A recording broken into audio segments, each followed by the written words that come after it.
ఇవే కాదు ఇంకా చాలా మంది ఒక ఆయన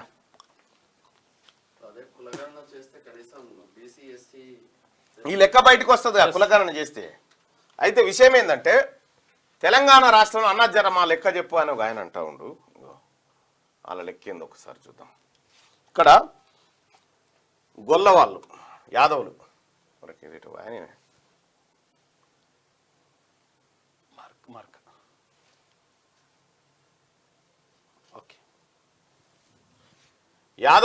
యాదవులు తెలంగాణ రాష్ట్రంలో ఎంతమంది ఉన్నారు తెలుసా?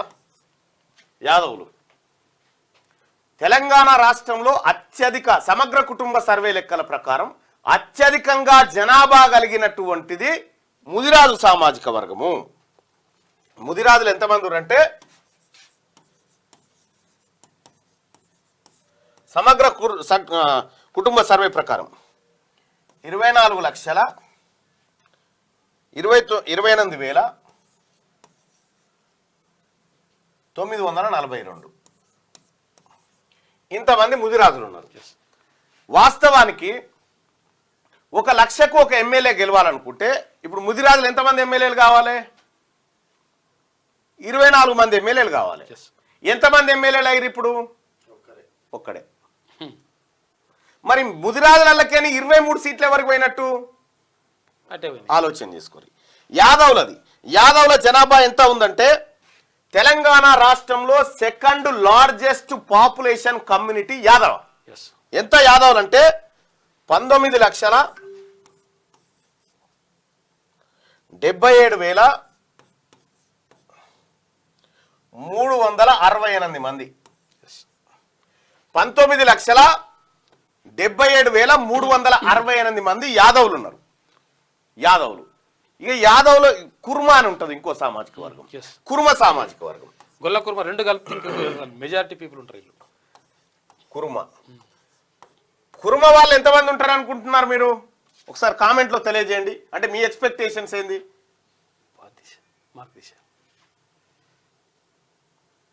కుర్మ వాళ్ళు ఎంతమంది ఉన్నారంటే 5,56,000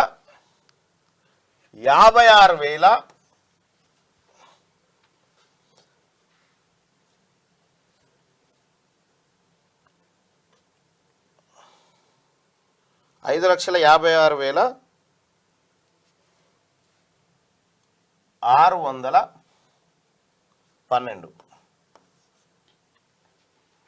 5,56,612 మంది కుర్మ సామాజిక వర్గం నుంచి ఉన్నారు. కుర్మ సామాజిక వర్గం నుంచి ఎంతమంది ఎమ్మెల్యేలు ఉన్నారు? ఒకడు బీర్లా లేనుడు. అంటే ఆడికాడికి ఇంకొకటి 2 రావాల్సిందే, అది పోయింది. ఈ గొల్ల కుర్మలు ఇద్దరు కలిస్తే 25 లక్షల మంది అవుతారు. అయితే ఇక్కడ ఒక్క ముదిరాజ్ సామాజిక వీళ్ళకే దాదాపుగా 24 సీట్లు రావాలి. ఈ రెండు కలిసి 25 రావాలి. వీళ్ళకి కలిసి 25 సీట్లు రావాలి గొల్ల కుర్మ కలిస్తే. ఇక్కడ తెలంగాణ రాష్ట్రంలో ఇంకొక బలమైన సామాజిక వర్గం గౌడ సామాజిక వర్గం.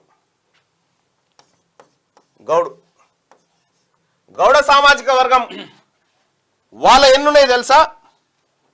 జనాభా 15,76,297 మంది గౌడ సామాజిక వర్గం ఉన్నారు. 15,76,297 మంది గౌడ సామాజిక వర్గం. వీళ్ళకి ఎన్ని రావాలి? దాదాపుగా 15 సీట్లు రావాలి. ఈ కుర్మ సామాజిక వర్గానికి 5 సీట్ల వరకు రావాలి.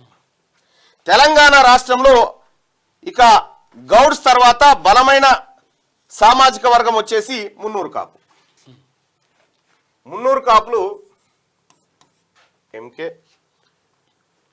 13,05,296.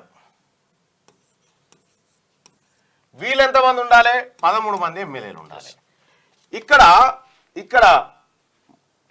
మున్నూరు కాపు, ముదిరాజు, యాదవ, కుర్మ, గౌడు, ఆ తర్వాత పద్మశాలీలు కూడా. పద్మశాలీల జనాభా ఎంత అంటే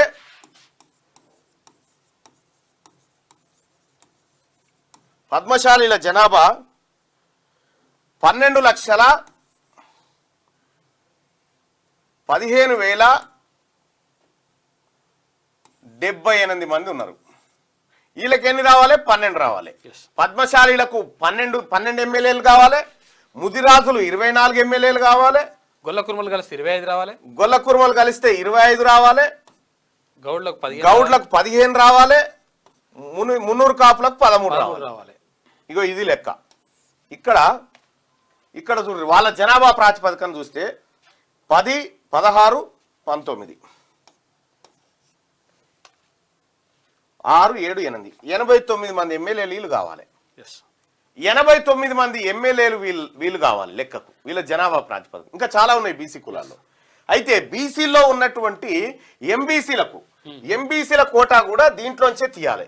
ఎందుకంటే వీళ్ళంతా బీసీలు కాబట్టి దీంట్లోంచి కొంచెం 4-5 తగ్గించుకుంటూ పోతే అంత బీసీలు అంతా కలిసి దాదాపు 80 సీట్లు అయితే ఉండాలి. ఈ తెలంగాణ రాష్ట్రంలో ప్రభుత్వం ఏర్పడడానికి 60 సీట్లు చాలు. 60 సీట్లు చాలు. 60 సీట్లు చాలు. ఇప్పుడు తెలంగాణ రాష్ట్రంలో ఉన్నటువంటి రెడ్డి సామాజిక వర్గానికి సంబంధించినటువంటి జనాభా ఎంత అంటే, రెడ్డి 10,11,612. తెలంగాణ రాష్ట్రంలో రెడ్డిల జనాభా 10,11,612 మంది. వీళ్లకు 100కి 100% ఇచ్చినా కూడా 10 ఎమ్మెల్యే సీట్లు రావాలి. ఇక వెలమల జనాభా 1,02,000. 1,02,310. ఇది వెలమల జనాభా. ఈ వెలమలకి ఎన్ని సీట్లు రావాలి? మహా అయితే ఒకటి. కానీ ఇప్పుడు ఎన్ని వచ్చినాయి? 10, 14 ఉన్నాయి. 10, 14 ఉన్నాయి. మరి ఎవడెత్తుకపోతా ఉండు? ఇక్కడ 10 సీట్లు రావాల్సిన రెడ్డిలకేమో 40 సీట్లు, 43 రెడ్డిలకు. ఇక్కడ ఒక్కటి రావాల్సినటువంటి వెలమలకేమో 14 వచ్చినాయి. మరి ఎవరి సొమ్ముతోటి ఎవడు బతుకుతా ఉండు, ఎవరి ఓట్లతో ఎవడు బతుకుతా ఉన్నాడు అనేది ఇప్పుడు మనం ఆలోచన చేసుకోవాల్సినటువంటి లెక్క. ఇది నా లెక్క కాదు, ఇవి నేనేసిన అంకెలు కాదు, కేసీఆర్ తయారు చేసిన సమగ్ర కుటుంబ సర్వే లెక్కలు ఇవన్నీ. ఇన్ని రోజులు దాచిపెట్టిండే కేసీఆర్. ఏదో నేను ఎమ్మెల్సీ అయినా కాబట్టి నేను దేగలిగిన వీటిని. ఇగో ఈ లెక్కలు, ఇవి సమగ్ర కుటుంబ సర్వే లెక్కలు. మరి మెజారిటీ ప్రజలైనటువంటి బీసీలకు, ముఖ్యంగా ముదిరాజులకు, మున్నూరు కాపులకు, యాదవులకు, కురుమలకు, గౌడ్లకు వీటి సంగతి ఏం తెలవాలి. ఈ 10 లక్షల మందిలో కూడా మళ్ళా గుటాడి వేరు, మొటాడి వేరు ఇవన్నీ ఉన్నాయి. మళ్ళా పాకనాటి అవన్నీ వేరే ఉన్నాయి. మళ్ళా ఆ లెక్కలు ఇంకా గమ్మతుంటాయి. ఆ లెక్కలు చూస్తే మొత్తం జనాభాలో ఓసీలంతా కలిసి 6.98%, బీసీలు 60%. ఇది లెక్క. 60% ఉన్నోళ్ళేమో 19 మంది. 60% ఉన్నోళ్ళు 6% ఉన్నోళ్ళేమో 60 మంది. ఇగో ఇది రాజకీయ ముఖ చిత్రం. మునుగోడు నియోజకవర్గాన్ని ఇప్పుడు చూసిరు కదా. మునుగోడు కాడ ఇగో ఈ లెక్కలు బయటికి రావాలని రాహుల్ గాంధీ గారి ఆలోచన. ఆయన ఆలోచన ఏంటంటే ఈ లెక్కలు బయటికి రావాలి, ఈ లెక్కలు బయటికి వస్తేనే ప్రజలకు న్యాయం జరుగుతుంది అనేది రాహుల్ గాంధీ గారి ఆలోచన. దానికోసమే మా ప్రయత్నం అంతా. Then why did you support Revanth Reddy to become CM?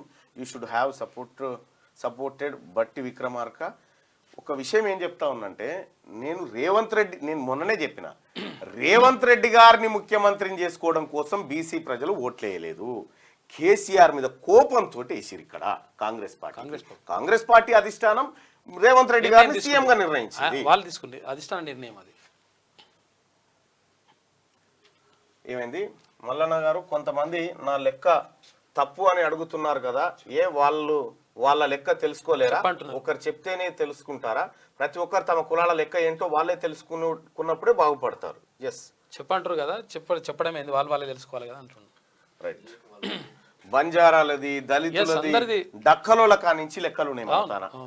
డక్కలోల దగ్గర నుంచి లెక్కలు ఉన్నాయి. దయచేసి మార్నింగ్ న్యూస్ ని లైక్ చేయండి సోదరులారా. ఇది మునుగోడు నియోజకవర్గానికి సంబంధించినటువంటి ఈడబ్ల్యూఎస్ తో ఎస్సీలకు అన్యాయం, ఒక్క ఎస్సీలే కాదు అందరికి అన్యాయం. క్యూ న్యూస్ ఛానల్లో పనిచేయటకు అనుభవం గల సీనియర్ వీడియో ఎడిటర్స్ కావాలను సంప్రదించవలసిన నెంబర్ 8688926084. qnewsads@gmail.com ను సంప్రదించండి. లైక్ చేయండి.